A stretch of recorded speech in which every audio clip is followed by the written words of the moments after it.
말씀으로 다시 회복하라라는 주제로 우리 9주 동안 함께 요시야 왕의 이야기를 우리가 해보려고 합니다. 자, 그런데 요시야를 우리가 이해하려면 먼저 이스라엘의 지금 역사를 우리가 좀 알아야 됩니다. 자, 이스라엘의 초대 왕이 누구일까요? 그렇죠, 사울입니다. 사울. 그 뒤로 누구죠? 다윗. 그 뒤로 솔로몬. 사울, 다윗, 솔로몬 922 해서 나라가 두 동강으로 나뉘어지죠. 자, 그래서 북이스라엘과 남유다로 나눠집니다.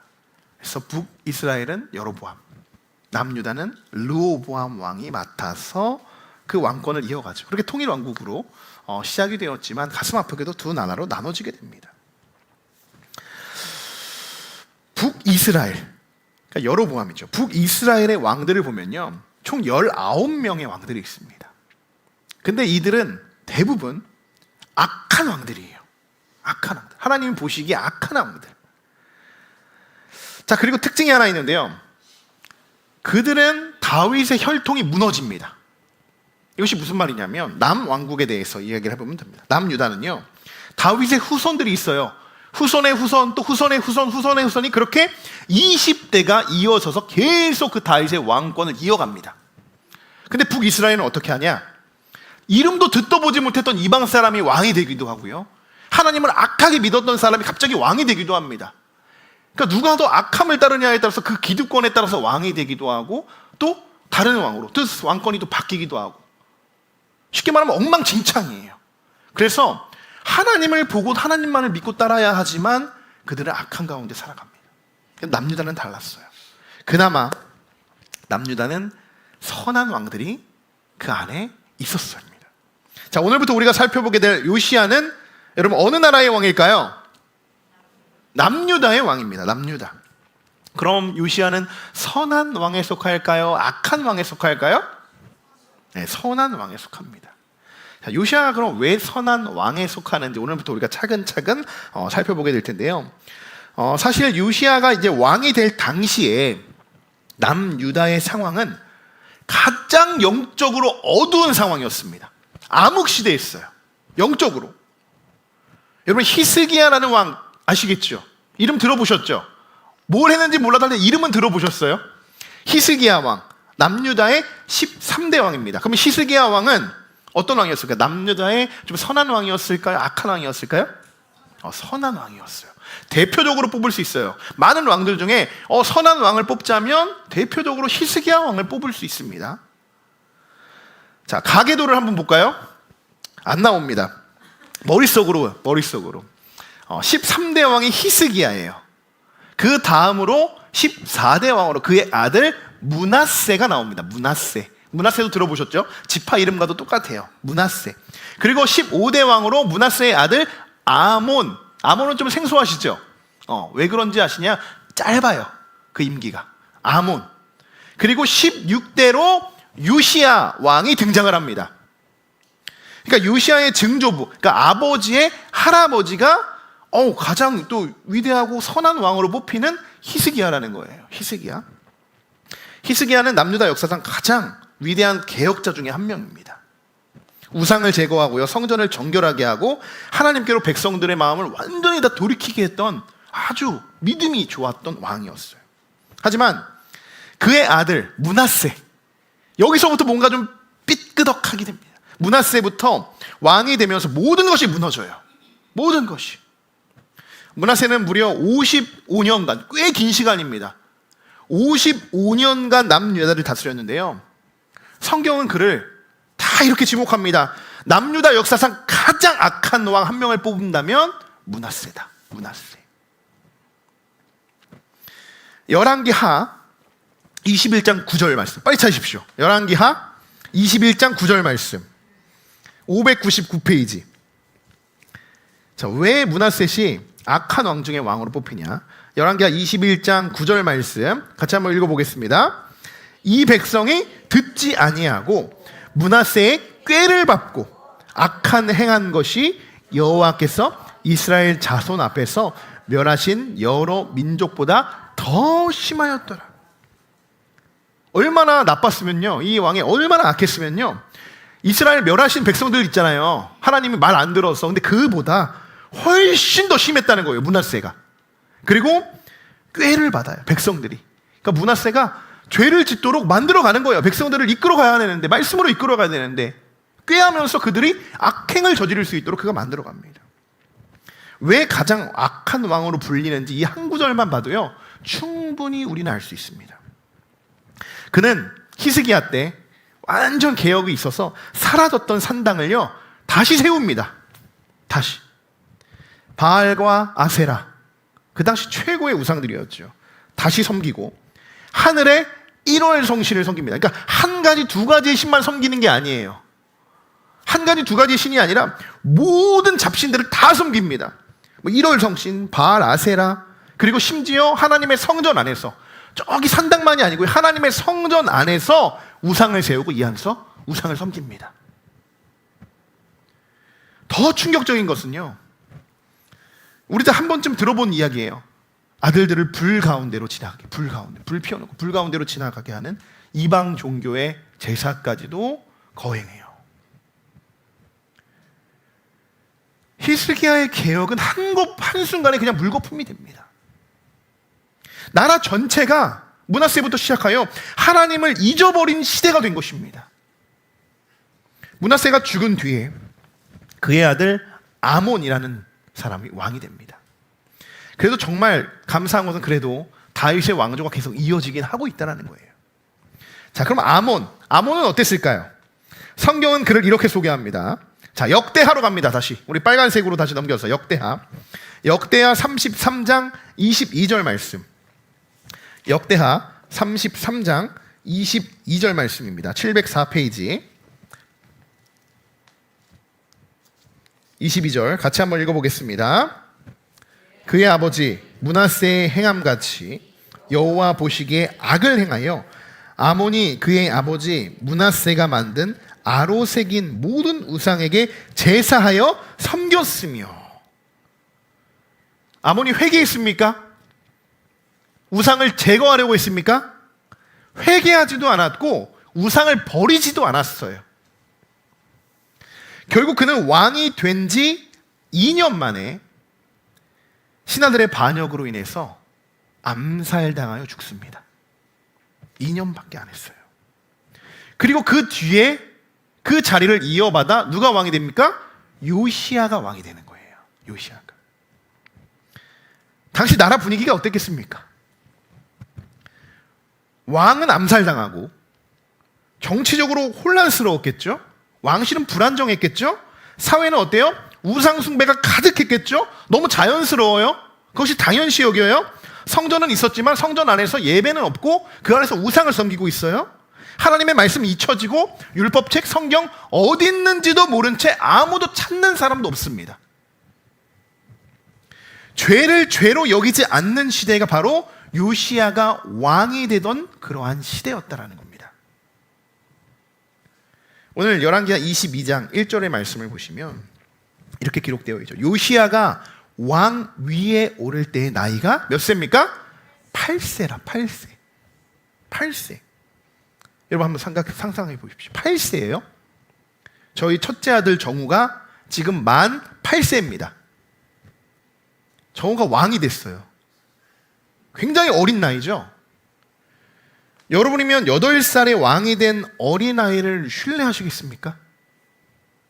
아마 대부분의 사람들이 이렇게 생각했어요. 어린아이가 뭘 하겠어? 제가 뭘 알겠어? 결국 주변의 신하들이 다 나라를 다스리겠지. 그저 형식적으로 아버지가 죽었으니 그 아들이 그냥 왕권을 물려받는 것뿐이야. 그러면서 사람들은 요시야에게 왕가는 씌워주지만 진정한 왕으로는 인정하지 않았을 겁니다.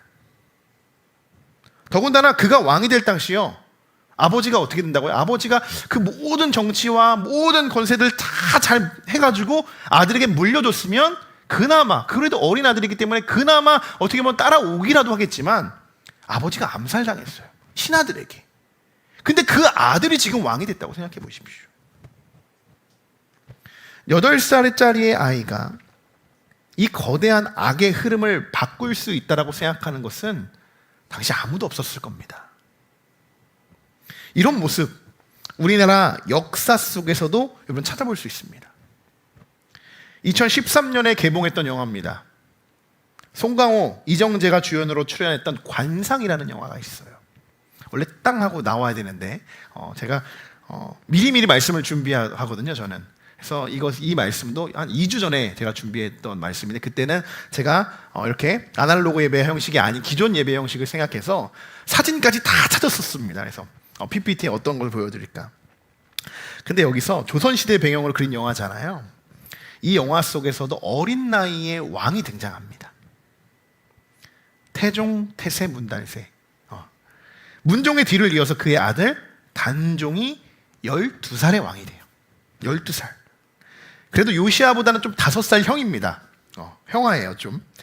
자, 그런데 제가 원래 사진을 좀 가져왔어야 되는데, 그 사진을 보시면 AI가 단종의 사진을 이렇게 예쁘게 만드는데 너무나도 귀여운 아이예요. 너무나도 예뻐요. 12살의 남자아이가 이렇게 있고, 어떤 옷 입으신지 알죠? 왕의 옷, 그 빨간색 옷을 입고 딱 있는데요, 너무나도 사랑스러워요. 너무나도.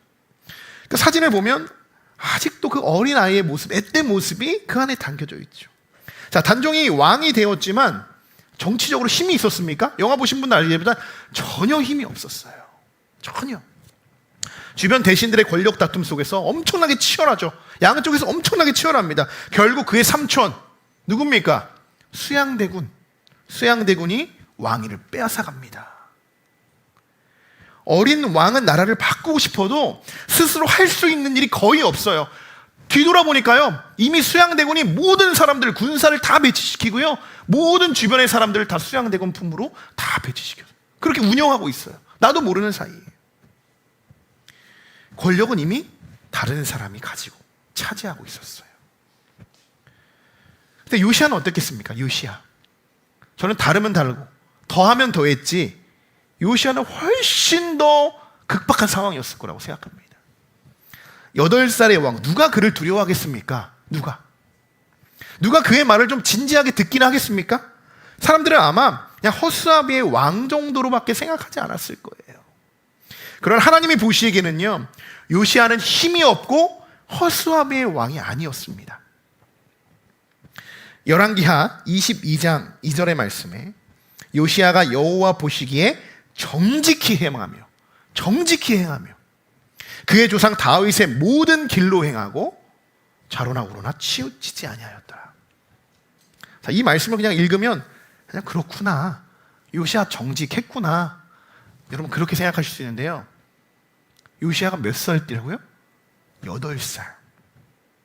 정우가 이랬다면 저는 모든 것을 다 지원하여서 우리 아들을 목회자로 만들겠습니다.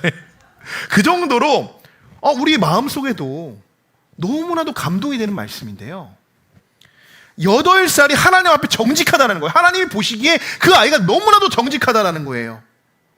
그리고 다윗이 행한 길로 간다는 거예요. 다윗이 행한 길. 그 행한 길이 어떤 길입니까? 여러분, 그 행한 길이요, 십자가의 길인 거예요. 내가 놀고 싶어서 가는 길이 아니고요, 주님이 걸어가셨던 그 길, 그 당시에는 주님이 먼저 오시기 전이지만 우리에게 해석하면 주님이 걸어가신 그 길을 우리가 걸어가야 다윗이 행한 길로 걸어가는 겁니다. 걸어갈 때 어때요? 전혀 흔들림 없이 좌우로 흔들리지 않았다. 누가요? 80살 먹은 연륜 있는 신앙의 믿음 좋은 사람이요? 아니요, 8살밖에 되지 않은 꼬마가. 여러분, 사실 8살이면 혼자 알아서 다 할 수 있는 나이입니다. 다 할 수 있어요. 저도 아들 보니까, 정우 보니까 안 따라다녀요. 이제 그렇게 교회 가자고 해도 안 따라다녀요. 그렇게 안 오던 애가 집에서 혼자 밥통 꺼내서 밥 차려 먹고요, 씻고 자고요, 게임하고요, 게임만 합니다. 다 해요. 혼자 할 거 다 해요. 요시아는 하나님이 보시기에 정직하다고 이야기해요. 그 아이를요, 다윗의 모든 길로 행하고요. 여러분, 우리는 몇 살입니까? 나는 몇 살일까요? 너무나도 부끄럽습니다. 우리도 한번 요시아의 모습을 바라보면서 나는 그냥 나이만 먹고 있는 것이 아닐까. 하나님, 요시아처럼 정직하고 다윗의 길로 행하고 좌로나 우로나 치우치지 않는 그러한 주님의 자녀로 내가 나아가고 있는지 오늘 말씀을 통해서 여러분 다시 한번 점검해 보시길 소망합니다. 자, 요시야는 계속 이렇게 이야기합니다. 요시야의 나이가 계속적으로 반복되고 있어요. 이것은 시대적 배경 때문에 그래요. 다시 말씀드리지만 지금 시대는 그 어느 때보다도 영적으로 어두운 시대입니다. 어두운 시대예요. 그리고 어린아이예요. 어린아이들은요 스펀지와 같아요. 부모님의 말 한마디, 행동 하나하나 그대로 흡수합니다. 그대로. 근데 생각해 보세요. 8살의 왕이 됐는데 이 아이가, 스펀지 같은 아이가 어떤 걸 빨아들여야 정상적입니까? 사실은 그대로 물려들어온, 아무도 모르는, 지금 뭐 50년이 넘었잖아요. 그 환경과 문화적인 것을 사실은 자연스럽게 흡수해야 되는 거예요. 일반적인 상황이라면. 근데 왜 하나님이 그 아이에게 정직하다고 이야기했겠습니까? 악이 무엇이고 선이 무엇인 것을 이 아이는 깨달았던 거예요. 하나님 앞에서. 그럼에도 불구하고 요시야는 이 아버지 아몬, 그리고 남유다에서 가장 악한 왕으로 불리는 이 할아버지 므낫세, 대대로 내려오는 모든 악행을요 따르지 않습니다. 따르지 않아요. 그리고 그의 조상 다윗의 모든 길로 행하며 좌우로 치우치지 않았다는 것은 여러분 굉장히 놀라운 일이라는 것입니다. 우리도 여러분 다 큰 성인입니다. 무엇이 옳고 그른지 충분히 우리가 분별할 수 있는 나이죠. 그런데도 여러분 의도치 않게 세상적인 환경에 우리가 노출될 때가 얼마나 많이 있겠습니까? 주변에 유혹하는 사람들이 너무나도 많아요. 함께 죄를 짓자고 나에게 자연스럽게 손을 내미는 사람들도 있고요. 분명 나는 매일같이 말씀 앞에서 하나님 믿음의 길을 걸어가겠습니다라고 결단했음에도 불구하고 이번 한 번쯤이야. 다들 그렇게 살아. 너만 너무 유단 떨지 마. 다 그렇게 해. 한 번 빠지면 어때? 우리는 공격해오는 아주 달콤한 목소리들이 너무 많습니다. 우리 주변에. 그럴 때 여러분들은 어떤 선택을 하시겠습니까?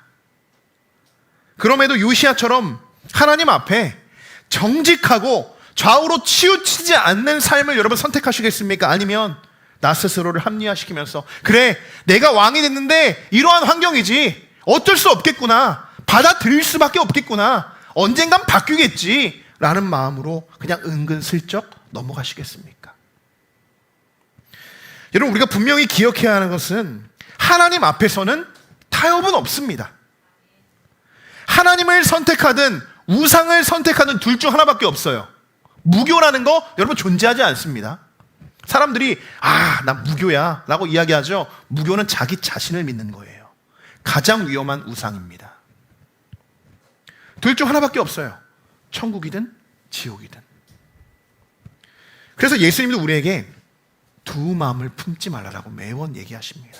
오히려 그냥 뜨겁든지 아니면 그냥 차갑든지 그렇게 해라. 두 마음 품지 말라라고 이야기하시죠. 자, 오늘 요시야의 어린 시절 이 모습을 묵상하시면서 우리도 믿음으로 나아간다고, 말씀으로 나아간다고, 회복된다고 이야기하지만 하나님 앞에 정직하게 나아가지 못하고 흔들리고 다른 쪽으로 치우쳐졌던 우리들의 영적인 모습들을 여러분 발견하셨다면 오늘 말씀을 통해서 다시 하나님이 기뻐하시는 예배자로 나아가시기를 주님의 이름으로 간절히 소망하고 축복합니다. 자, 이번에는 34장 3절의 말씀을 우리가 다시 한번 읽어보기를 원합니다. 34장이라는 것은 역대하죠. 역대하 34장 3절의 말씀을 다시 한번 읽어보겠습니다. 함께 읽습니다. 아직도 어렸을 때 곧 왕 위에 있은 지 8년에 그의 조상 다윗의 하나님을 비로소 찾고 제 12년에 유다와 예루살렘을 비로소 정결하게 하여 그 산당들과 아세라 목상들과 아로 새긴 우상들과 부어 만든 우상들을 제거하며 버리매. 아멘. 자, 여기서 또 한 번 반복돼요. 아직도 어렸을 때 왕이 된 지가 8년, 그리고 이제 16살이 됐습니다. 16살. 그런데 아직도 어리다고 이야기하죠. 근데 그때 요시야가 무엇을 했는가? 이것이 포인트입니다. 하나님을 찾기 시작했어요. 16살 때부터 다시 하나님을 찾기 시작했어. 이 이야기가 뭐냐? 하나님을 찾았다는 것은 뭐예요? 하나님께 뜻을 묻기 시작했다는 거예요. 기도하기 시작했다는 거예요. 부르짖기 시작했다는 거예요. 하나님, 이 나라를 하나님 어떻게 해야 합니까? 하나님, 무엇이 옳은 길입니까? 하나님, 어디서부터 다시 회복해야 합니까? 라고 하나님께 부르짖어 찾기 시작한 겁니다. 묻기 시작한 겁니다. 여러분, 언제나 하나님의 역사는 우리가 부르짖고 하나님께 간구하며 하나님을 찾을 때 시작된다는 것을 여러분 기억하시기 바랍니다. 그리고 더더욱 중요한 거, 일회성으로 하나님 찾지 마십시오. 일회성으로. 급할 때 하나님 찾고 문제가 해결되면 떠나는 신앙은 건강한 믿음이 아닙니다. 그것은 기복신앙으로 이어가는 가장 빠른 지름길일 뿐입니다. 요시야는 무려 4년 동안 하나님께 기도했습니다. 4년 동안 기도했어요. 자, 보십시오. 왕이 되고 8살에 왕이 되어서 지금 16년이 됐어요. 그리고 4년 동안 기도했죠. 성경에서 그가 뭐 정치적으로 뭐 어떻게 했고 왕자로서 그 왕들로서 어떻게 나라를 다스리고 그러한 내용들이 단 한마디도 쓰여 있지 않습니다. 딱 하나 써 있는 거는 하나님께 부르짖었다는 거 하나예요. 그 시기를 돌아보니 4년입니다. 4년 동안 하나님께 매달려서 하나님, 이 상황, 이 나라의 상황을 바라보면서 어떻게 해야 되냐고 계속적으로 묻고 기도했던 거예요. 무려 4년 동안. 4년 동안. 그렇게 20살이 되어서 이제 본격적으로 종교개혁을 시작하게 된 겁니다. 개혁이라고 생각하면 우리가 그냥 마음이 있어서, 마음에 막 열정이 가득해서 이제 시작해야겠구나, 지금 빨리 시작해야겠구나, 그래서 시작하는 게 아닙니다. 충분한 기도 후에 하나님께 묻고 하나님께 응답받은 뒤에 하나님의 음성으로 시작되어져야 하는 것들이 개혁의 시작이에요. 산당을 헐어버리고 아세라 목상, 부어 만든 우상들을 제거하기 시작하죠. 여러분, 분명 우상을 제거하는 것, 하나님께서 가장 기뻐하시는 일입니다. 반대로 이야기하면 하나님이 가장 원하지 않으시는 것, 하나님이 가장 싫어하시는 것이 뭡니까? 우상 섬기는 겁니다. 우상 섬기는 거. 그런데 왠지 요시야 왕이 우상들을 제거하고 다 부시고 하는데 왠지 요시야의 왕이 좀 걱정이 돼요. 왜일까요? 우상을 제거했다는 것은요, 지금 대대로 물려오던 국가 전체, 뭐 그냥 그 집안 문제가 아닙니다. 국가적인 문제예요. 지금 이스라엘 전체가, 이스라엘 전체의 어떻게 보면 문화를 바꾸는 일이었어요. 문화를. 쉽게 말해 지금까지 물려나오는 이 기득권들과 충돌할 수 있는 일이라는 겁니다. 충돌할 수 있는 일들. 므낫세가 55년, 아몬이 2년, 57년 동안 이 악행들을 했던 이 문화를 하루아침에 바꾼다? 쉬울까요? 절대 그렇지 않습니다. 왕의 뒤에 숨어서 기득권을 자랑하던 이들이 가만히 있었을까요? 그뿐만이 아니라 백성들 아무렇지도 않아요. 벌써 거의 2세대가 지나갈 정도로 자연스럽게 그 문화를 받아들이고 우상을 섬기는 것, 이제 아무렇지도 않은 그들이 그것을 다 못하게 하니까요, 반발이 굉장했을 거예요. 그 반발을 다 감수해야 하는 것입니다. 감수해야 된다는 거예요. 우리에게 하나님 어떤 하나님이십니까? 많은 신들 중에 한 분이 하나님이십니까? 오직 유일하신 분이 하나님이십니다. 우리는 그렇게 믿고 나아가죠. 이스라엘 백성들도 아세라 우상, 바알과 여러 가지의 우상들이 그들에게는 유일신이었다고 생각해 보십시오. 그런데 그것을 믿지 못하게 누군가가 방해하고 다 깨어지고 부서져야 한다고 이야기를 합니다. 만약 우리가 하나님을 내려놓으면 안 되겠지만 예를 들어 이야기하는 겁니다. 누군가가 그렇게 하지 못하게 했을 때 여러분, 우리가 가만히 있을 수 있겠습니까? 어떻게 해서든 목숨을 걸어서라도 하나님을 믿을 겁니다. 아멘이십니까? 그런데 이것이 우리들만이 아니에요. 그들에게 그런 신념이 있어요. 그들에게 하나님은요, 아세라 목상들이고 바알과 여러 가지의 우상들이 그들에게는 하나님입니다. 그런데 그것을 제거하려고 하는 거예요, 지금. 그러니 엄청난 반발이 일어났을 거라는 거예요. 폭동이 일어날지도 모릅니다. 저도 어제 저녁에 이렇게 TV를 틀었는데 영상, 이렇게 드라마 하나를 보게 됐습니다. 거기서 이런 장면이 있어요. 제사에 관해서 이야기가 나오더라고요. 제사에 관해서. 젊은 우리 아들과 또 막내딸은 이제 우리 집도 제사를 좀 없앱시다. 시대도 많이 변했고 없애자고 이야기를 합니다. 근데 이 큰 언니와 이제 엄마는 완고해요. 무슨 소리냐? 무슨 소리냐? 그러면서 이제 부딪히기 시작했죠. 충돌이 일어납니다. 어떻게 됐을까요? 그 집안이 밀가루 파티가 일어났습니다. 밀가루가 하늘을 날아다니기 시작하고 우리 공효진이 만든 아침부터 늦게까지 만든 그 전이요, 이만한 바구니에 담은 전이요, 하늘을 날아다니기 시작하고요. 황태가 그 아들의 등을 막 때리고 있고요. 그러한 연출하는 그런 모습을 봤어요. 이러면서 생각했습니다. 오늘 말씀이 딱 떠올랐어요. 기득권과 부딪히는 것은 감수해야 될 수밖에 없는 부분이구나. 그것이 무서우면요, 개혁이 일어날 수가 없는 겁니다. 그것이 잘못된 줄 알아요. 우상의 길이 잘못된 건 줄 알아요. 그것을 섬겨야 되면 안 되는 거 알아요. 그런데 그것이 안 된다고 이야기하는 것이 무서워요. 왜요? 부딪혀야 되니까. 싸워야 되니까. 우리도 기도하면서 혹 가정에 아직 믿지 않는 분들이 있거나 또 이렇게 제사를 드리는 분이 있으면 우리 늘 기도하죠. 그 제사 가운데 하나님 믿을 수 있도록, 온전히 그 가정이 영혼 구원받을 수 있도록 믿음의 가정이 되기를 우리가 같이 기도합니다. 기도하면서 우리의 마음도 그래요. 하나님, 정말 쉽지 않은 것 우리도 알고 있습니다. 사람의 힘으로 할 수 있는 것이 아닙니다.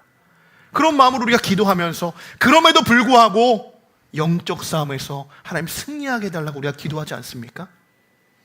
여러분, 사탄과 하나님의 싸움은요, 우리가 싸워서 이길 수 있는 싸움이 아닙니다. 사람의 힘으로 싸우면 패배하고 돌아오는 것이 영적 싸움이에요. 그 싸움은 우리에게 있는 것이 아니라 하나님께 달려 있습니다. 하나님께. 하나님이 싸워 승리케 하시는 거예요. 그래서 여러분, 개혁이라는 것은 언제나 결단이 필요합니다. 무서워서 부딪히지 않는다? 개혁이 일어날 수가 없어요. 때로는 손해를 감수할 수 있어야 돼요. 때로는 사람들의 비난 들어야 됩니다. 왜요? 아니, 내가 믿는 것은 그게 하나님인데 너는 왜 그것을 못하게 하느냐? 비난 들으면서 때로는 정말 이렇게 밀가루 파티도 일어날지도 몰라요. 그들과의 갈등 감수해야 됩니다. 그냥 자연스럽게 하나님 우리가 맡겨드리고 하나님 그렇게 그들의 마음을 변화시키게 했습니다. 그러면서 우리가 서로 이렇게 해서 이렇게 하면 좋겠습니다.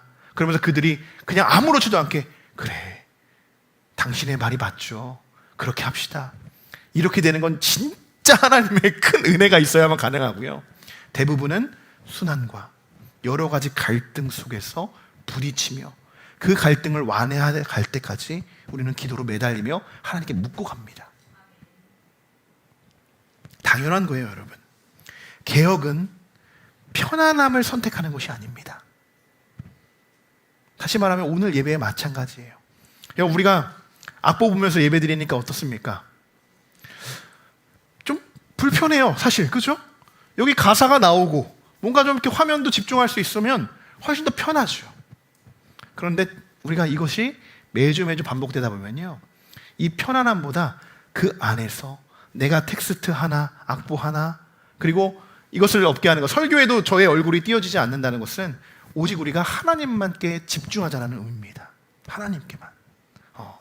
그래서 그런 예배를 우리가 드려가면서 편안함 속에서 개혁하는 것이 아니라 때로는 불편함 속에서도 우리가 하나님을 바라보고 그분이 원하시는 것, 그분이 기뻐하시는 것이 무엇인지를 발견해 나가는 것이 지금 우리에게 필요한 과정이라고 저는 믿습니다. 하나님의 뜻을 선택하며 나아가는 것이죠. 자, 요시야는요, 하나님께서 기뻐하는 것, 그것이 무엇인지를 가장 먼저 기억하겠습니다. 가장 먼저 생각했어요. 자, 우리도 요시야처럼만 하면 됩니다, 여러분. 하나님이 기뻐하시는 일이 무엇일까? 지금 이 상황에서도 내가 기뻐하는 것을 선택하려면 어떤 선택을 내가 해야 하는 것일까? 여러분, 하나님께서 함께 하신다는 믿음이 없으면 개혁할 수가 없습니다. 말씀으로 회복된다? 이 안에 하나님께서 우리와 함께 하신다는 그 믿음이 없으면 회복될 수가 없습니다. 이번 시리즈 설교 주제를 리워드, 말씀으로 다시 회복하라. 무너진 예배를 다시 세워가는 여러분들 되시길 소망합니다. 잊혀진 하나님 다시 찾고 잃어버린 말씀으로 다시 회복하는 것, 그것이 바로 요시야가 시작한 개혁의 첫 시작이었습니다. 이번 9주 동안 우리도 요시야처럼 말씀으로 다시 돌아가는 여정 함께 걸어가시기를 소망합니다. 리워드, 우리가 말씀으로 다시 돌아갈 때 하나님께서 우리의 삶을 다시 회복해 주실 것을 주님의 이름으로 간절히 축복합니다.